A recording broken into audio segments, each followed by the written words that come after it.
এই পিলখানা হত্যাকাণ্ডের বিচার করতে গেলে ওই সময় ডিজিএফআই ডিজি, ডাইরেক্টর সিটিআইবি, তখন আমাদের মিলিটারি সেক্রেটারি, তখন সেনাপ্রধান, তখনকার সময় বিজিবির ডিজি, তখনকার সময় তদন্ত কমিটির যত সদস্য, এদের প্রত্যেকে কাস্টডিতে এনে জিজ্ঞাসাবাদ করতে হবে। যদি এটা না করতে পারি আমরা, তাহলে কখনোই স্বচ্ছ এবং সত্যিকারের তদন্ত হবে না।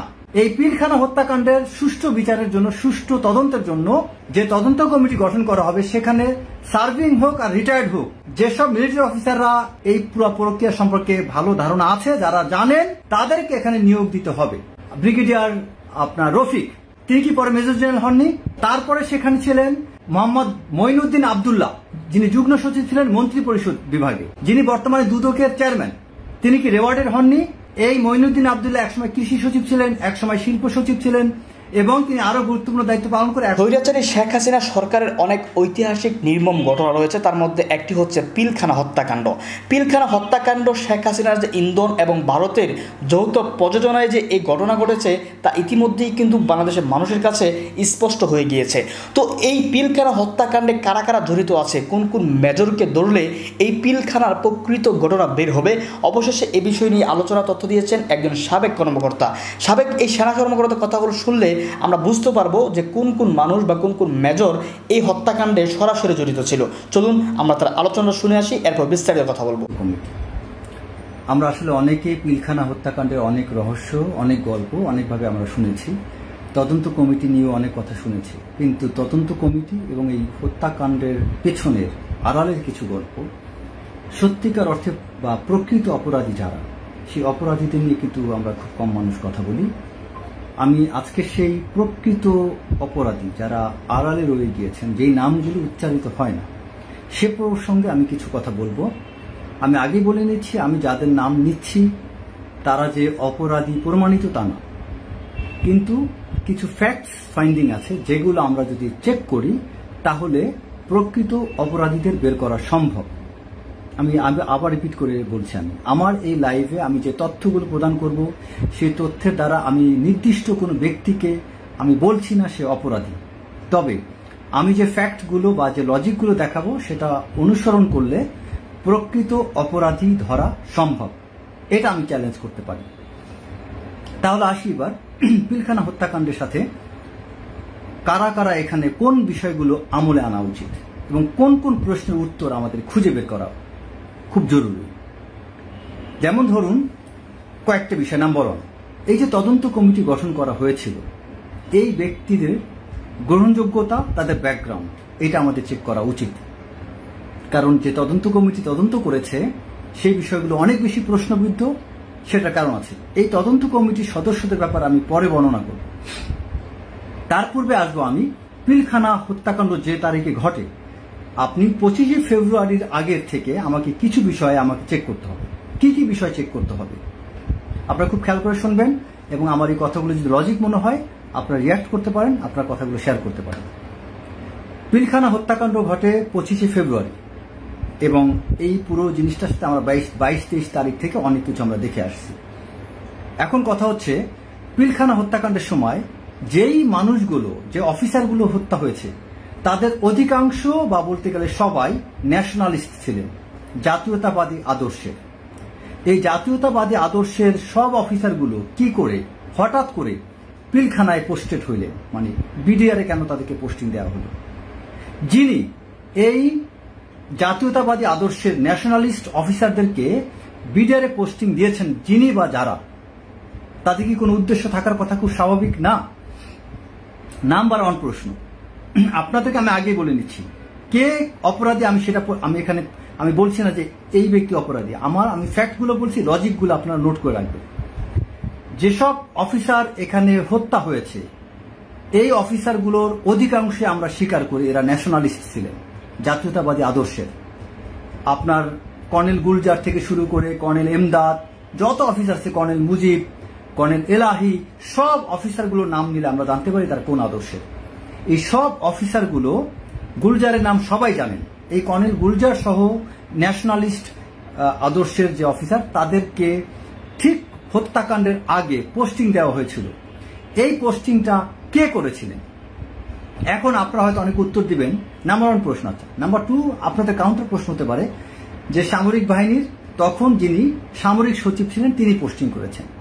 এখন সামরিক সচিবকে যদি প্রশ্ন করা হয় যে আপনি এই অফিসারগুলোকে কেন একসাথে বিডারে পোস্টিং দিলেন, তখন তিনি হয়তো উত্তর দিতে পারেন যে আমাকে অমুক ব্যক্তি বলেছিলেন। কে সেই ব্যক্তি? সেনাপ্রধান মইনু আহমেদ, তৎকালীন ডিজিএফআই ডিজি, বা তারেক সিদ্দিকী? কে বলেছিল? কারণ এই পোস্টিং অর্ডারটা অ্যাবনর্মাল, অস্বাভাবিক ছিল, স্বাভাবিক কোনো প্রসেসের না। সব অফিসারগুলো একসাথে পোস্টিং।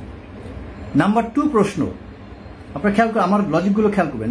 2 নম্বর প্রশ্ন হচ্ছে, ওই সময়ে ডিজিএফআই ডিজি ছিলেন মোল্লা ফজলে আকবর। তিনি এক সময় ইন্ডিয়াতে এডিএ ছিলেন। আপনার এডিএ মানে হচ্ছে অ্যাসিস্ট্যান্ট ডিফেন্স অ্যাটাচি। তিনি যখন লেফটেন্যান্ট কর্নেল তখন তিনি ইন্ডিয়াতে ইন্ডিয়ান হাই কমিশনে পোস্টিং ছিলেন। তারপরে তিনি 96 বা 97-এ যখন আওয়ামী লীগ ক্ষমতায় আসে তখন মোল্লা ফজলে আকবর তখন তিনি বাংলাদেশে ব্যাক করেন, ফুল কর্নেল হন, ব্রিগেডিয়ার হন, এবং পরবর্তীতে তিনি আবার যখন আওয়ামী লীগ ক্ষমতায় আসেন আপনার 2008-এর ডিসেম্বরে বা নভেম্বরে, তখন তিনি আবার ডিজিএফআই ডিজি নিযুক্ত হন আওয়ামী লীগ ক্ষমতা আসার পরে। কিন্তু খেয়াল করবেন লেফটেন্যান্ট মোল্লা ফজলে আকবর নামটা খেয়াল রাখবেন। এই ব্যক্তি কখন ডিজিএফআই ডিজি দায়িত্ব নিয়েছিল, নোটিট। আচ্ছা, এখন আমার 3 নম্বর প্রশ্ন যেটা আসে যে তিনি ডিজিএফআই ডিজি থাকা অবস্থায় ডিজিএফআই ডিজির অন্যতম দায়িত্ব হচ্ছে, সাধারণত এটা ট্রেডিশন, নর্মাল ট্রেডিশন হচ্ছে যখনই কোনো মানে প্রধানমন্ত্রী কোনো এক জায়গায় বা রাষ্ট্রপতি কোনো গুরুত্বপূর্ণ জায়গা ভিজিটে যান, সেখানে কিন্তু ডিজিএফআই ডিজি তার সাথে থাকেন। পিলখানা হত্যাকাণ্ড ঘটার আগে যখন দরবার ছিল, সেখানে শেখ হাসিনা যাওয়ার কথা ছিল, আপনারা জানেন। সেই দরবার অনুষ্ঠানে তার অংশগ্রহণ করার কথা ছিল, সেখানে শেখ হাসিনাও যাননি। এবং মোল্লা ফজলে আকবর তিনি তখন বাংলাদেশেই ছিলেন না। তার এয়ার টিকিট যদি চেক করা হয়, তিনি তখন খুব সম্ভবত সিঙ্গাপুর বা কোনো দেশে ছিলেন। এবং এটাও কথিত আছে তিনি সেখানে রয়ের চিফ বা ওই পর্যায়ের কারোর সাথে তিনি মিটিং করেছিলেন। এখন আপনারা প্রশ্নটা মিলান যে তিনি কেন ওই মুহূর্তে দেশের বাইরে থাকবেন, মোল্লা ফজলে আকবর, এবং কেন শেখ হাসিনাও আপনার সেই দরবারের প্রোগ্রামে যাননি। দুইটা কি আপনার কানেকশন পাচ্ছেন? ডিজিএফআই ডিজিও নেই, শেখ হাসিনাও সেখানে যাননি, যেটা যাওয়ার কথা ছিল। গেল এটা। আচ্ছা, তারপরে ওই সময় ডিজিএফআই সিটিআইবি ডাইরেক্টর সিটিআইবি দায়িত্বে ছিলেন মেজর জেনারেল বা দিদেন ব্রিগেডিয়ার মামুন খালেদ। তিনি যে দায়িত্বে ছিলেন ডিজিএফআইতে, এই ব্যক্তি তাকে কিন্তু পোস্টিং এনেছিলেন, তিনি ছিলেন সিগন্যাল কোরের, তাকেও কিন্তু পোস্টিং এনেছিলেন মোল্লা ফজলে আকবর ডিজিএফআইতে। এবং সেই ব্যক্তি, তার সম্পর্কে অনেক বিষয় আছে, তর্ক বিতর্ক আছে। তিনি তার সাথে রয়ের কানেক্টিভিটির বিষয়ে কিছু কথা আছে, এবং তিনি যথেষ্ট প্রভাব বিস্তার করতেন। এবং পিলখানা হত্যাকাণ্ডের সাথে যে বিষয়গুলো হয়েছিল সেটা নিয়ে তিনি অনেক বিষয় গোপন করেছেন। এবং তিনি যে রিপোর্টগুলো দেওয়ার কথা, বিশেষ করে ডিজিএফআই ডিজি যখন দেশের বাইরে থাকে তিনি কিন্তু গুরুত্বপূর্ণ দায়িত্বে, তিনি সেই দায়িত্বটা পালন করছেন কিনা, এই বিষয়গুলো তাকে প্রশ্ন করা দরকার। আচ্ছা, এখন আমি ব্যাক করি তদন্ত কমিটির দিকে। আপনি খেয়াল করে দেখেন, তদন্ত কমিটির যারা সদস্য ছিলেন, তার অন্যতম সদস্য ছিলেন কাজী হাবিবুল আওয়াল। তিনি ছিলেন ওই সময় আইন ও বিচার সংসদ বিষয়ক মন্ত্রণালয়ের দায়িত্বে ছিলেন। এই হাবিবুল আওয়াল কি রেওয়ার্ডেড না? তিনি নির্বাচন কমিশনার, প্রধান নির্বাচন কমিশনার হয়েছেন। আচ্ছা, তারপরে সেখানে ছিলেন ব্রিগেডিয়ার আপনার রফিক, তিনি কি পরে মেজর জেনারেল হননি? আচ্ছা, তারপরে সেখানে ছিলেন মোহাম্মদ মঈনুদ্দিন আবদুল্লাহ, যিনি যুগ্ম সচিব ছিলেন মন্ত্রী পরিষদ বিভাগে, যিনি বর্তমানে দুদকের চেয়ারম্যান। তিনি কি রেওয়ার্ডেড হননি? এই মঈনুদ্দিন আবদুল্লাহ একসময় কৃষি সচিব ছিলেন, একসময় শিল্প সচিব ছিলেন, এবং তিনি আরো গুরুত্বপূর্ণ দায়িত্ব পালন করে এখন দুদকের চেয়ারম্যান হয়েছেন। এবং আরো যারা ছিলেন তার মধ্যে একমাত্র ব্রিগেডিয়ার হাসান নাসির, তিনি রেওয়ার্ডেড হননি। কি হয়েছেন? উল্টা তাকে আর্মি থেকে বের করে দেওয়া হয়েছিল, তাকে বাধ্যতামূলক অবসরে পাঠানো হয়েছিল এবং তার সাথে অনেক বাজে ব্যবহার করেছিল ব্রিগেডিয়ার হাসান নাসিরের সাথে। তার মানে বিষয়টা কি দাঁড়ালো? তদন্ত কমিটিতে যারা স্বচ্ছ ছিলেন, ব্রিগেডিয়ার হাসান নাসির তিনি নোট অফ ডিসেন্ট দিয়েছিলেন, একটা নোট দিয়েছিলেন যে আমাকে স্বাক্ষর করতে বলা হয়েছে তাই আমি স্বাক্ষর করিলাম, কিন্তু এই তদন্ত রেজাল্টের সাথে আমি সহমত নই, এরকম কিছু একটা লিখে তিনি সেখানে স্বাক্ষর দিয়েছিলেন। সে কারণে তার বিরুদ্ধে কোর্ট অফ ইনকোয়ারি গঠন করা হয়েছিল এবং এই যে আমাদের সাবেক সেনাপ্রধান মেজর জেনারেল ইকবাল করিম ভূঁইয়া, তিনি তখন সাভারের জিওসি, তার অধীনে তদন্ত কমিটি গঠন করে তিনি তাকে ওই মুহূর্তে এটার জন্য প্যানালাইজ করেছিলেন। বিষয়টা তাহলে কি দাঁড়ায়?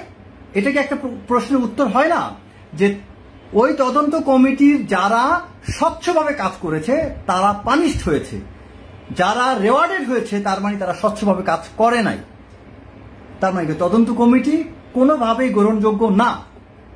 সো আমার কথা এখানে যেটা হচ্ছে, এই পিলখানা হত্যাকাণ্ডের বিচার করতে গেলে ওই সময় ডিজিএফআই ডিজি, ডাইরেক্টর সিটিআইবি, তখন আমাদের মিলিটারি সেক্রেটারি, তখন সেনাপ্রধান, তখনকার সময় বিজিবির ডিজি, তখনকার সময় তদন্ত কমিটির যত সদস্য, এদের প্রত্যেকে কাস্টডিতে এনে জিজ্ঞাসাবাদ করতে হবে।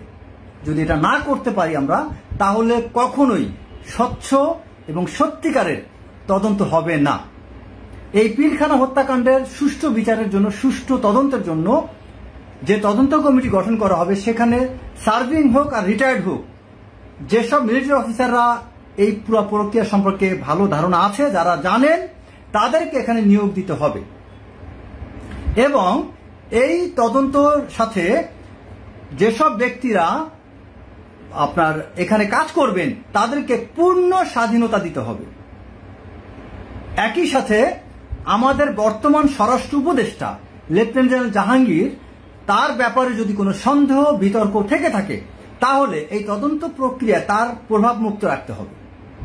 এটা বিশেষ ক্ষমতা বলে চিফ অ্যাডভাইজার, প্রধান উপদেষ্টা ডক্টর মোহাম্মদ ইউনুস, তার অধীনে স্পেশাল একটা কমিটি গঠন করে এইটার তদন্ত কাজ শুরু করতে হবে। এখানে স্বরাষ্ট্র উপদেষ্টা বা কেউ সম্পৃক্ত থাকতে পারবে না এবং এই তদন্ত কমিটি এখানে সামরিক বাহিনীর তৎকালীন যিনি তদন্ত কমিটির সাথে স্বচ্ছ ভূমিকা রেখেছিলেন সেই হাসান নাসিরকে আবার অন্তর্ভুক্ত করতে হবে, ব্রিগেডিয়ার হাসান নাসিরকে আবার অন্তর্ভুক্ত করতে হবে। একই সাথে পিলখানা ঘটনায় যেসব অফিসাররা চাকরি হারিয়েছেন তাদেরকে তদন্ত প্রক্রিয়ার মধ্যে আনতে হবে, প্রত্যেকের স্টেটমেন্ট নিতে হবে এবং সেই স্টেটমেন্ট প্রকাশ করতে হবে। স্বচ্ছ বা সুষ্ঠু এবং যদি ন্যায্য আমরা এখানে তদন্ত এবং আমরা যদি বিচার এখানে আদায় করতে চাই, তাহলে আমি যে কথাগুলো বললাম এটার বিকল্প অন্য কিছু আছে বলে আমার মনে হয় না।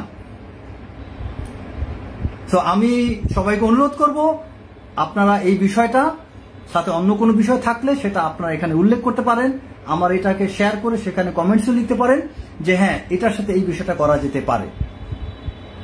এবং এখানে আমি মনে করি এটা পলিটিক্যাল ইস্যু ছিল না, এটা একটা মিলিটারি ইস্যু, সে কারণে এটা মিলিটারি ইনভলভমেন্টটা সবচেয়ে বেশি জরুরি, নট দ্য পলিটিক্যাল ইনভলভমেন্ট। এবং এই ঘটনা যদি সঠিক তদন্ত কার্য সম্পাদন হয়, এটা চিফ অ্যাডভাইজারের সবচেয়ে বড় একটা সাফল্য হবে। এবং আমি মনে করি আমাদের যত অফিসাররা যারা আছে এটা নিয়ে খুব একটা কষ্ট নিয়ে এতগুলো বছর অতিবাহিত করেছি, 15-16 বছর, আমাদের এই অফিসারদের এই বিষয়টা যদি আমলে না নেওয়া হয় তাহলে এটার পরিণতি অনেক ভয়াবহ হবে। কারণ আমি ইয়াং অফিসার থেকে শুরু করে সবার বিভিন্ন বক্তব্য দেখতে পাচ্ছি, অনেকে যোগাযোগ করছে। সত্যি কথা, প্রধান উপদেষ্টার আমি দৃষ্টি আকর্ষণ করে বলছি, স্যার যদি এটা নিয়ে আপনি ভূমিকা না রাখেন, বাংলাদেশ সেনাবাহিনীর অফিসার যারা ভিকটিম এবং বাকি যত অফিসার আমরা আছি, আমরা সবাই এটা নিয়ে সামনে বসে থাকবো না। ডেফিনেটলি এটা নিয়ে আমরা আওয়াজ তুলব, আমরা এটার জন্য দরকার মাঠে নামবো, দরকার হয় এটা নিয়ে আমাদের হার্ড লাইনে, হ্যাঁ অবশ্যই শৃঙ্খলার মধ্যে থেকে যা করা যায় আমরা তাই করব, জীবন দিতে হলে তাও দেব। কিন্তু এই বিচারের বা এই কার্নেজের আমরা তদন্ত চাই এবং বিচার চাই। আগের সমস্ত তদন্ত সবকিছু, সেটা প্রেসিডেন্ট কর্তৃক হোক আর ডিফেন্স অ্যাডভাইজার কর্তৃক হোক, এটাকে কোনো একটা অর্ডিন্যান্স জারির মাধ্যমে টোটালি বাতিল করে দিতে হবে। আগের কোনো তদন্ত গ্রহণ করা হবে না।